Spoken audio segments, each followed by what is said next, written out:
Presidente, a primeira orientação da história do Partido Missão. Missão, deputado Kim Kataguiri. Partido Missão orienta não. Razão pela qual a missão orienta não. Partido Missão vota não. Primeiro, essa vinculação já existe. Essa vinculação, ela existe e é de 5%. O que a gente está propondo nesse projeto é que passe para 6%. Então é falácia dizer que vai defender política da mulher, combater feminicídio se não colocar dinheiro. Quem votar com o nosso relatório vai olhar os dados pandêmicos do Brasil de morte por feminicídio e violência doméstica e vai votar com o relatório. Kataguiri, pelo Missão. Nós discutimos um projeto parecido na Comissão de Segurança Pública sobre vincular parte do orçamento para determinada política pública e, dessa ocasião, eu estudei. Dos 20 países que possuem a maior segurança para mulheres, em que as mulheres são menos estupradas, são menos agredidas e são menos mortas, nenhum deles possui vinculação orçamentária. Nenhum. Zero. A deputada Soraya argumenta e diz a verdade quando fala que já é vinculado. Sim, não deveria ser. Ela quer aumentar de 5 para 6, eu quero diminuir de 5 para 0. Nós temos uma divergência fundamental de visão de mundo, porque não é o que funciona no mundo desenvolvido. A gente fica inventando vinculação. Vamos viver um colapso em 2027 justamente porque as despesas obrigatórias vão ultrapassar as discricionárias. Se a gente ficar carimbando verba do executivo, fecha o executivo, a gente carimba quanto precisa ser em violência contra a mulher, quanto precisa ser em patrulha ambiental, quanto precisa ser para cada setor, como tem na nossa Constituição hoje, tem obrigação das despesas previdenciárias, tem obrigação de educação, tem obrigação de saúde, tem o pagamento de emendas parlamentares. Hoje, a cada R$10 que a gente paga de imposto, o presidente da República decide o destino de um. A gente está fazendo, para fazer uma analogia, um paralelo, a mesma coisa com o Fundo de Segurança Pública, razão pela qual a orientação da missão é não. Como é que tem setores que conseguem ser contra a escola ter programas de cultura valorizando os saberes comunitários e toda a produção cultural no entorno da escola e das suas práticas e vivências? Presidente, a primeira orientação da história do Partido Missão. Missão, deputado Kim Kataguiri. Senhora Presidente, com muita honra, utilizo esse microfone agora como líder da bancada de um só do Partido Missão. Eu quero falar sobre esse projeto. Primeiro, fui presidente da Comissão de Educação e as nossas crianças, elas não sabem ler, elas não sabem fazer conta de fração. Metade dos nossos estudantes de ensino médio são analfabetos funcionais. Metade tem uma nota no PISA que, segundo a OCDE, não é suficiente para você exercer a sua cidadania. Os nossos alunos precisam de foco em português e matemática, que é a base que se faz no mundo desenvolvido. O cobertor é curto, a gente precisa ter prioridade, a gente precisa focar no investimento, numa educação que sequer... Veja, os alunos sequer hoje têm a capacidade de interpretação para ter o acesso de qualidade e entender profundamente o acesso à cultura que está se propondo aqui. E o último ponto é uma lei sem eficácia porque não prevê sua auto-aplicação. Partido Missão orienta não. Está encerrada a votação. Sim, 290, não 147. Aprovado. Mais uma urgência que os deputados estão apreciando agora aqui no plenário, essa é a votação do pedido de urgência para o projeto que trata da profissão de doula, a regulamentação dessa profissão. Deputado Kim Kataguiri. Discurso bonito em prol de profissões quando a gente vota a regulamentação dessas profissões. Só que eu nunca vi, depois de a gente aprovar a regulamentação de uma profissão, a vida desse profissional na prática melhorar. É muito discurso bonito, é muito populismo, é muita demagogia, mas na prática, benefício nenhum. Pelo contrário, olha só, o texto do projeto, ele reconhece que hoje as doulas que trabalham há mais de 3 anos, elas são boas profissionais, mesmo que elas não tenham ensino médio, mesmo que elas não tenham um ensino técnico profissionalizante. Pois bem, agora, para o futuro, esse projeto estabelece que as doulas de hoje, que estão nessa mesma condição, estarão proibidas de trabalhar, porque elas vão precisar de um curso específico que as de hoje não precisam. Então, se o texto considera, e veja a contradição do próprio texto, se o texto considera que hoje uma doula que trabalha há 3 anos ou mais e não tem formação específica é uma boa profissional e pode continuar trabalhando, porque no futuro, doulas com essa mesma condição não vão poder existir. E outro ponto, a gente está aprovando a urgência aqui de um texto que claramente foi feito nas coxas. E eu digo por quê. A gente tem uma emenda constitucional, um artigo na Constituição, que é o artigo 167, parágrafo 7º, que eu invoco constantemente na Comissão de Finanças e Tributação, que estabelece que sempre que nós criamos custo para entes subnacionais, para os estados e para os municípios, que é o caso desse projeto, nós precisamos apresentar a fonte de financiamento. Esse projeto não apresenta. Então esse projeto, como tantos outros que eu já vi passar no plenário dessa casa, se for a sanção, o Supremo vai derrubar com base nessa mesma emenda constitucional. Então assim, nem para se fazer um texto bem feito, que atenda à constitucionalidade, que não vá ser derrubado depois. É fácil vir aqui e fazer o discurso bonito, mas o texto vai ser derrubado amanhã por qualquer canetada de juiz de primeira instância em julgamento incidental de inconstitucionalidade ou no controle abstrato do Supremo Tribunal Federal, porque não observou uma emenda constitucional simples, uma questão de técnica legislativa simples. Então, meus 2 pontos principais. Primeiro, é um texto contraditório porque diz que a doula que é boa para trabalhar hoje, amanhã ela vai estar proibida de trabalhar. As novas que se formarem nas mesmas condições que se formaram hoje, estariam proibidas de trabalhar no futuro. Segundo, porque descumpre a emenda constitucional sobre financiamento para os entes subnacionais e, portanto, será derrubada. Obrigado, presidente. Que aqui muitos vão recorrer à tecnicalidade, dizer que é por um motivo meramente regimental que não vai se regulamentar uma profissão que é absolutamente necessária para o cuidado das gestantes brasileiras. E mais, elas já estão na tabela SUS, elas já estão em vários serviços de saúde do país. Então, o que nós estamos fazendo é garantindo justiça, é garantindo direito de profissionais que já trabalham e que já atuam dentro do Sistema Único de Saúde. Por isso, esse projeto é fundamental. Para orientar, deputado Kim Kataguiri, pelo Missão. Presidente, primeiro, todos os discursos a favor aqui, nenhum deles tratou sobre o texto do projeto. Nenhum. Parece que mesmo quem é a favor não leu. Nenhum dele tratou sobre nenhum dispositivo do projeto. Eu coloquei sobre o problema da Constituição, que vai fazer com que esse projeto não valha nada, mesmo para quem é a favor, vota a favor. O que adianta se amanhã vai cair por inconstitucionalidade? Qual que foi a resposta da deputada?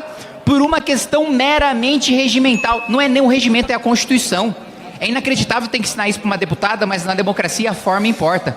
Não é só o conteúdo. E se não for respeitada a forma, qualquer coisa aprovada é demagogia contra as doulas, porque a lei não vai valer. E ainda que a lei entre em vigor, nós estamos proibindo que várias doulas que hoje estão no mercado, que atuem há menos de 3 anos, possam continuar trabalhando. E exigir um curso que a gente não sabe quanto tempo vai durar, quanto vai custar e vai elitizar o acesso a essa profissão e prejudicar essa profissão, razão pela qual a missão orienta não. Encerrada a votação. 380 sim, 57 não, uma abstenção. Está aprovado o projeto. Oi de novo, meus amigos, que eu amo de paixão. Oi, Laurinha. Presidente, mais uma vez, olha, eu vou puxar uma lista aqui da minha cabeça, projetos mais importantes que nós poderíamos estar votando no plenário da Câmara, que não a transferência da capital federal durante um dia, simbolicamente, para Salvador. Redução da maioridade penal, retirar o Supremo Tribunal Federal do Poder Judiciário, reduzindo drasticamente os poderes do ministro Supremo, fim de decisão monocrática, tá pronto, o Senado mandou, o presidente quiser pautar agora, pauta, né? Mandato para ministro Supremo, fim de supersalário, PEC contra IPVA, aumento de pena de furto, roubo e receptação, que eu já aprovei aqui, já aprovei no Senado, só falta a última aprovação aqui, aumento de pena para estupro, para importunação sexual, para maus tratos a animais, acabar com progressão de regime, acabar com visita íntima, né? Colocar um limite, eu apresentei essa emenda constitucional, de que é proibido aumentar imposto. Se aumentar a arrecadação, precisa ser convocado um plebiscito para o povo decidir se eles recebem um cheque de volta na casa deles, ou se deixam o governo gastar aquele excesso de arrecadação. Gente, só de cabeça eu consigo puxar trocentos projetos mais importantes do que a gente está votando isso. Inclusive, a minha PEC anti-PVA limita os gastos com o parlamento. Porque eu acho que o parlamento está caro demais para ficar discutindo esse tipo de coisa, esse tipo de projeto. Não está valendo tudo isso. tá muito caro o Congresso para fazer esse trabalho, para ficar decidindo sobre esse tipo de pauta. Sinceramente, vossas excelências acham que não há matéria mais importante, que essa é a prioridade para ser levado para o plenário, que não poderia aprovar numa comissão, seria discutido na comissão, não sei, de turismo, de cultura, e aí aprova na comissão e manda direto para o Senado? Nós precisamos dos 513, seja levado para o colégio de líderes, sair do colégio de líderes, chegar para o presidente pautar, a gente mobilizar os 513 para votar a transferência simbólica do Distrito Federal da capital para Salvador. Eu entreguei a Wagner e Wagner fez. Aí às vezes as pessoas pensam, pô, que você não cansa? Pô, canso, todo dia eu canso. Eu acordo cansado, vou dormir cansado. Todos os dias. Estamos aqui, ó. Não sei lá, passou o quê? 1h30 de sessão. Estamos às 18h41. E a gente está aqui, vai começar a noite, a gente está votando a transferência simbólica da capital para Salvador. Que grande! Amanhã o Brasil entra para a OCDE. Amanhã a renda per capita do Brasil vai para o top 10, depois da grande aprovação da transferência simbólica da capital. Presidente, mais uma vez, nós temos 1 milhão de coisas mais importantes para a gente decidir. Mas beleza, durante um dia do ano, simbolicamente a capital será Salvador. Sobraram outros 364. Então quero fazer um pedido aqui para o relator, para que a gente adicione, eu quero aproveitar 2 dos 364. Um eu quero para Salto, São Paulo, que é a cidade em que eu nasci. Outro eu quero para Indaiatuba, que é a cidade que eu fui criado, cidade do glorioso Primavera, que passou para a Série A do Paulista agora. Eu acho que em comemoração ao aumento da relevância do time da minha cidade, Indaiatuba, a gente deveria simbolicamente, pelo menos a gente escolhe qual que é o dia, um dia no ano a gente transferir simbolicamente a capital para lá. Partido Missão vota não. Obrigada. Então passamos à votação. Aqueles que forem pela aprovação permaneçam como se acham. Em votação a redação final. Aqueles que forem pela aprovação permaneçam como se acham. Aprovada. A matéria vai ao Senado Federal. Essa vinculação, ela existe e é de 5%. O que a gente está propondo nesse projeto é que passe para 6%. Então é falácia dizer que vai defender política da mulher, combater feminicídio se não colocar dinheiro. Portanto, eu peço aos nossos pares que votem a favor. É sim ao texto, não ao destaque. Deputado Kim Kataguiri, pelo Missão. Senhor presidente, nós discutimos um projeto parecido na Comissão de Segurança Pública sobre vincular parte do orçamento para determinada política pública e, dessa ocasião, eu estudei. Dos 20 países que possuem a maior segurança para mulheres, em que as mulheres são menos estupradas, são menos agredidas e são menos mortas, nenhum deles possui vinculação orçamentária. Nenhum. Zero. A deputada Soraya argumenta e diz a verdade quando fala que já é vinculado. Sim, não deveria ser. Ela quer aumentar de 5 para 6, eu quero diminuir de 5 para 0. Nós temos uma divergência fundamental de visão de mundo, porque não é o que funciona no mundo desenvolvido. A gente fica inventando vinculação. Vamos viver um colapso em 2027 justamente porque as despesas obrigatórias vão ultrapassar as discricionárias. Se a gente ficar carimbando verba do executivo, fecha o executivo, a gente carimba quanto precisa ser em violência contra a mulher, quanto precisa ser em patrulha ambiental, quanto precisa ser para cada setor, como tem na nossa Constituição hoje, tem obrigação das despesas previdenciárias, tem obrigação de educação, tem obrigação de saúde, tem o pagamento de emendas parlamentares. Hoje, a cada R$10 que a gente paga de imposto, o presidente da República decide o destino de um. A gente está fazendo, para fazer uma analogia, um paralelo, a mesma coisa com o Fundo de Segurança Pública, razão pela qual a orientação da missão é não. Está encerrada a votação. Vamos ao resultado. 408 votos sim, 13 votos não. Aprovada. Senhor presidente. A matéria vai ao Senado Federal. Vai.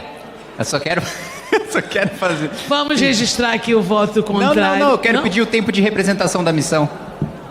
Presidente, enquanto vai ter tempo, mais um tempo de representação para nós escutar, presidente. A missão tem a palavra, nobre deputado Kim Kataguiri. Senhor presidente, veja a notícia na Folha de São Paulo que tem uma reunião entre representantes do Executivo, do Legislativo e do Judiciário para aumentar o teto salarial, para sair de 46%, para sair de R$46 mil por mês para R$63 mil por mês. Isso me dá vergonha de ser deputado. Me dá vergonha. Desculpa, é coisa de mau caráter quem representa ou quem participa desse tipo de negociação em nome do Poder Legislativo. Não vai contar com o meu voto. Já não contou com o meu voto o aumento de salário na legislatura passada. Se tiver qualquer aumento aqui, mais uma vez, vou votar contra e não só votar contra, fazer questão de expor nome a nome cada parlamentar que votar a favor. Porque isso é de um mau-caratismo sem tamanho com o país. E o teatrinho ainda que se faz. Por quê? A maior parte dos senhores votou super salário para servidores da Câmara dos Deputados. Aí vem o presidente da República e veta, falando, olha, agora o Lula, herói, veta o projeto de super salário cuja base do governo votou a favor. Que deputado do PT subiu na tribuna para comemorar. Que a liderança do governo articulou a favor e comemorou com o presidente a aprovação. Muito bem.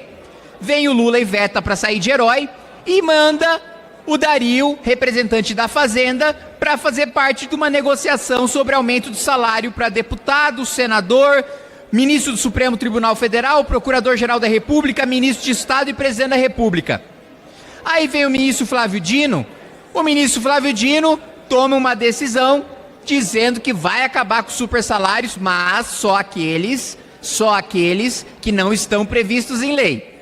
Ou seja, grande parte daquilo, né, que é ilegalmente, inconstitucionalmente aprovado por essa casa, respaldado pelo Supremo, respaldado pelo CNJ, esses super salários podem ficar.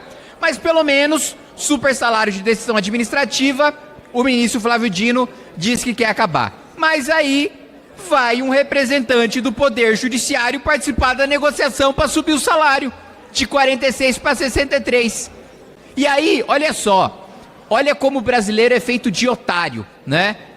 Eles dizem o seguinte, é uma negociação para, em vez de ter super salário, né, já que está tendo uma discussão, o parlamento quer ir contra super salário, supostamente, que minha PEC antiprivilégio está parada há 1 ano, né, mas o parlamento quer discutir super salário na reforma administrativa, como se a gente tivesse maioria para aprovar a reforma administrativa, o judiciário também está tomando medidas contra super salário, o presidente vetou super salário, então vamos negociar.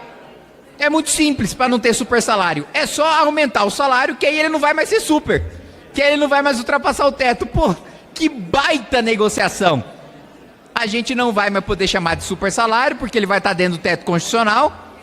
E aí, olha, não, a gente acaba aqui com o auxílio moradia, a gente acaba com o auxílio livro, auxílio iPhone, auxílio iPad e tantas bizarrices que eu já vi em tribunais de justiça fora. A gente acaba com tudo isso, mas a gente vai lá e legaliza o roubo institucional no sujeito ganhar R$60 mil por mês, num país em que a gente já tem o judiciário mais caro do mundo, que a gente já tem um dos parlamentos mais caros do mundo, que a gente já tem uma casta, e aqui eu quero deixar muito claro o meu posicionamento. Banco Mundial, organizações sérias internacionais, quando estudam o Brasil, eles chegam à constatação de que a gente não tem muito funcionário público. A gente tem menos funcionário público do que países desenvolvidos, mas nós temos uma quantidade pequena de funcionários públicos que concentram a maior parte dos salários em termos proporcionais. Muita gente no topo ganhando muito, quando o servidor público municipal, em média, ganha 5% a menos do que a iniciativa privada. Os servidores privilegiados estão em outra casta, e principalmente membros de poder. E eu falo isso porque eu dou exemplo. Eu falo isso porque da cota parlamentar, que poderia utilizar, porque eu já vi a juíza, a advogada dos juízes do trabalho, ex-juiz do trabalho, dizer, gente, com R$46 mil não dá para comprar uma água, não dá para comprar um lanche. Eu abri mão de comprar comida, carro, gasolina, apartamento funcional, auxílio moradia da minha cota e não estou passando fome. Eu posso dar aulas de educação financeira para os juízes do trabalho se eles quiserem. Não vai ser com o meu voto que vai ter aumento de teto. Isso aqui é uma canalice com a população brasileira e eu farei questão de expor os membros dos 3 poderes que forem a favor disso.